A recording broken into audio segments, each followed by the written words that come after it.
All one's neighbors are in the grip of some uncontrolled and uncontrollable fear. In lunatic asylums, it is a well-known fact that patients are far more dangerous when suffering from fear than when moved by rage or hatred. According to the psychologist Carl Jung, the greatest threat to civilization lies not with the forces of nature, nor with any physical disease, but with our inability to deal with the forces of our own psyche. We are our own worst enemies, or as the Latin proverb puts it, man is a wolf to man. In Civilization in Transition, Jung states that this proverb is a sad yet eternal truism, and our wolf-like tendencies come most prominently into play at those times of history when mental illness becomes the norm rather than the exception in a society, a situation which Jung termed a psychic epidemic. Indeed, it is becoming ever more obvious, he writes, that it is not famine, not earthquakes, not microbes, not cancer, but man himself, who is man's greatest danger to man, for the simple reason that there is no adequate protection against psychic epidemics, which are infinitely more devastating than the worst of natural catastrophes. In this video, we are going to explore the most dangerous of all psychic epidemics, the mass psychosis.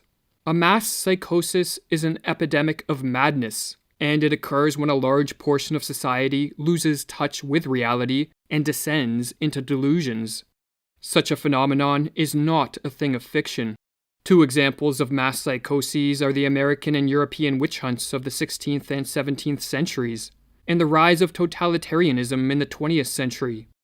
During the witch hunts, thousands of individuals, mostly women, were killed not for any crimes they committed, but because they became the scapegoats of societies gone mad. In some Swiss villages, writes Francis Hill, there were scarcely any women left alive after the frenzy had finally burned itself out. The totalitarian experiments of the 20th century are a more recent and a more deadly example of a mass psychosis. In countries such as the Soviet Union, Nazi Germany, North Korea, China, and Cambodia, it was a collective detachment from reality and a descent into delusions and paranoia that permitted the rise of the all-powerful totalitarian governments that destroyed the lives of hundreds of millions. The totalitarian systems of the 20th century represent a kind of collective psychosis, writes the medical doctor Just Mirlu. Whether gradually or suddenly, reason and common human decency are no longer possible in such a system. There is only a pervasive atmosphere of terror and a projection of the enemy, imagined to be in our midst. Thus society turns on itself, urged on by the ruling authorities. When a mass psychosis occurs, the results are devastating. Jung studied this phenomenon thoroughly and wrote that the individuals who make up the infected society become morally and spiritually inferior. They sink unconsciously to an inferior intellectual level. They become more unreasonable, irresponsible, emotional, erratic, and unreliable. And worst of all, crimes the individual alone could never stand are freely committed by the group smitten by madness. What makes matters worse is that those suffering from a mass psychosis are unaware of what is occurring. For just as an individual gone mad cannot step out of his mind to observe the errors in his ways, so too there is no Archimedean point from which those living through a mass psychosis can observe their collective madness. Or as Jung writes concerning the psychic epidemic that swept through Germany under Hitler's rule, the phenomenon we have witnessed in Germany was nothing less than an outbreak of epidemic insanity. No one knew what was happening to him, least of all the Germans, who allowed themselves to be driven to the slaughterhouse by their leading psychopaths, like hypnotized sheep. But what gives rise to a mass psychosis? And what makes a society susceptible to this devastating phenomenon? For an answer, we must begin at the basics. We must explain what is meant by a psychosis and what leads an individual into a state of madness. With this information, we can then examine how this process plays out on a mass scale. A psychosis can be defined as a detachment from reality or the loss of an adaptive relationship to reality. In place of thoughts and beliefs that conform to the facts of the world, the psychotic becomes overrun by delusions, which are false beliefs considered to be true despite the existence of evidence that proves the contrary.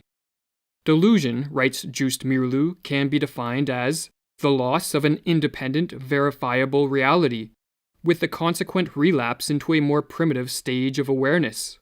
Delusions can take many forms. Some psychotics develop delusions of paranoia and believe they are constantly being followed, tracked, and observed. Others, such as catatonic schizophrenics, develop delusions about their ability to alter the state of the universe merely with the movement of their body, and so remain constricted in statue-like poses. But while delusions are false in the sense of not conforming to the facts of the external world, they are considered true to the psychotic and so influence how they interact with the world and with other people. Or as Jung writes, "If a man imagined that I was his arch-enemy and killed me, I should be dead on account of mere imagination. Imaginary conditions do exist, and they may be just as real and just as harmful or dangerous as physical conditions. I even believe that psychic disturbances are far more dangerous than epidemics of physical disease or earthquakes." While a descent into the delusions of a psychosis has many triggers, such as an excessive use of drugs or alcohol, brain injuries, or other illnesses, these physical causes will not concern us here. Our concern is with psychological, or what are called psychogenic triggers, as these are what usually lead to the mass psychosis. The most prevalent psychogenic cause of a psychosis is a flood of negative emotions, such as fear or anxiety, that drives an individual into a state of panic. When in a state of panic, one naturally seeks relief, as it is too mentally and physically draining to subsist in this hyper-emotional state for a prolonged period of time. To escape the fear and anxiety of the panic state, a positive or negative reaction can take place, and the positive reaction takes the following form. A greater effort is called forth, writes Jung. The individual will show more strength and willpower, and will try to overcome the obstacle or the cause of misery through physical, intellectual, and moral effort. If the strength of one individual is not sufficient, he will seek the help of others. If such an ultimate attempt fails, or if an individual is too weak from the start to show fight, then a negative reaction takes place. At the extreme, the negative reaction is a psychotic break. A psychotic break is not a descent into a state of greater disorder, as many believe, but a reordering of one's experiential world which blends fact and fiction, or delusions and reality, in a way that helps end the feelings of panic. Silvano Arietti, one of the 20th century's foremost authorities on schizophrenia, explains the psychogenic steps that lead to madness.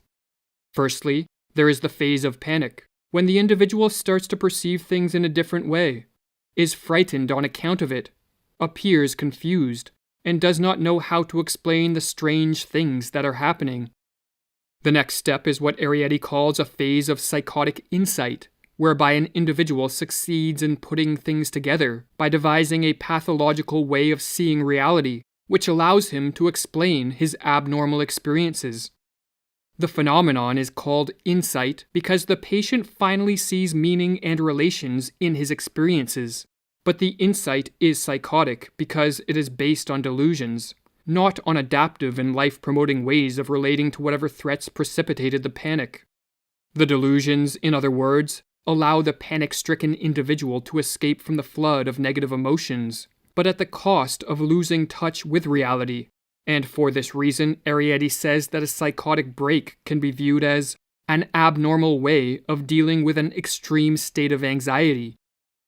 The American psychologist Alexander Lowen echoes this sentiment. Two factors are important in the dynamics of a psychotic break, he writes. One is an ego that is weak or insecure. The other factor is a flood of feeling that cannot be integrated by the ego. When it is understood that a flood of negative emotions, in conjunction with a weak and insecure sense of self, can trigger a descent into madness, it becomes clear how a mass psychosis can occur.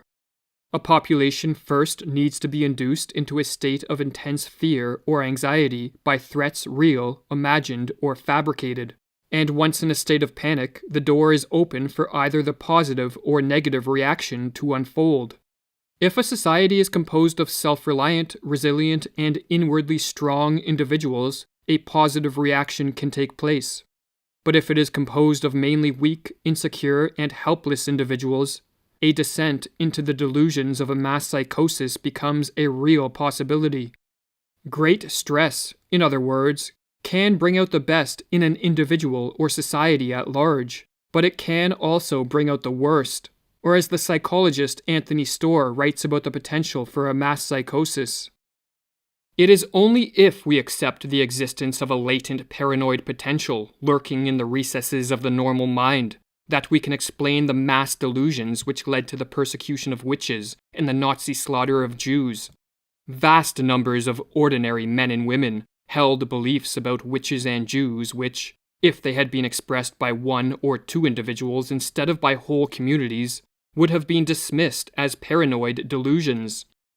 There are extremely primitive, irrational mental forces at work in the minds of all of us, which are usually overlaid and controlled by reason, but which find overt expression in the behavior of those whom we call mentally ill, and which also manifest themselves in the behavior of normal people when under threat or other forms of stress. In the next video of the series, we will explore how certain ideas, or what the Russian author Fyodor Dostoevsky called demons, can induce a societal-wide flood of negative emotions and therefore pave the way for a mass psychosis. Ideas, as we will learn, are so powerful that at times they can possess us, consume us, or even destroy us. Those who control the flow of information in a society and the ideas we accept as true or false exert a great power over the course of civilization. It was not you who ate the idea, wrote Dostoevsky, but the idea that ate you. Or as Jung echoes, once upon a time men were possessed by devils. Now they are not less obsessed by ideas.